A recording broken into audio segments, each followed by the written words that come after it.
ഇന്നലെയും മിഞ്ഞാന്നായിട്ട് തമിഴ്നാട്ടിൽ നിന്ന് വരുന്ന റീല് കണ്ട നമുക്കൊക്കെ തോന്നിയിട്ടുണ്ടാവും നമ്മുടെ എവിടെയും പേര് വോട്ടേഴ്സ് ലിസ്റ്റിലുണ്ടെങ്കിൽ നമുക്കൂടെ പോയിട്ട് വിജയ്ക്ക് വോട്ട് ചെയ്യായിരുന്നു എന്നല്ലേ. ഈ സംഭവത്തിന് പൊളിറ്റിക്കൽ പേരാണ് ലീഡർഷിപ്പ് തിയറി. ഈ ലീഡർഷിപ്പ് തിയറി മാക്സ് വെബറിൻ്റെ ഒരു കരിസ്മാറ്റിക് ലീഡർഷിപ്പ് തിയറി ഉണ്ട്.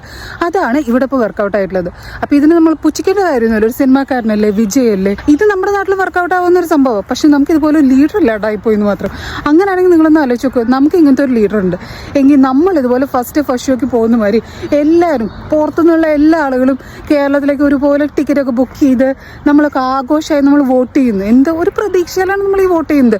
കാരണം നമുക്ക് ഇതൊക്കെ ഒരു മാറ്റം. എത്ര കാലം നമ്മൾ ഈ പഴയ ട്രഡീഷണൽ ആയിട്ടുള്ള രണ്ട് പേരെ തന്നെ മാറ്റി വെച്ച് ട്രൈ ചെയ്യുന്നത്. ഇതൊരു പാർലമെന്റേറിയൻ സിസ്റ്റത്തിൽ ഡെമോക്രസിക്ക് ത്രെട്ടാണെന്ന് ചോദിച്ചു കഴിഞ്ഞാൽ ത്രെട്ടൊന്നല്ല. ഒരുപാട് കാലം ഇത് ഓടിക്കഴിഞ്ഞ് ത്രെട്ട് തന്നെയാണ്. ആളുകൾ കുറച്ച് ഹോപ്പ്ലെസ് ആയിട്ടിരിക്കുന്ന സമയത്ത് ഇതുപോലെ ഒരാൾ വന്നിട്ട് നിങ്ങൾക്ക് ഹോപ്പായിട്ട് ഇവിടെ ഒരാളുണ്ട്, നമുക്ക് ഡെമോക്രസിയിലൂടെ നമുക്ക് വിൻ ചെയ്യാനായിട്ട് പറ്റും എന്നൊക്കെ കാണിച്ചാൽ ഇറ്റ്സ് ഗുഡ്. ബൈ. അടുത്ത വീഡിയോ കാണാം.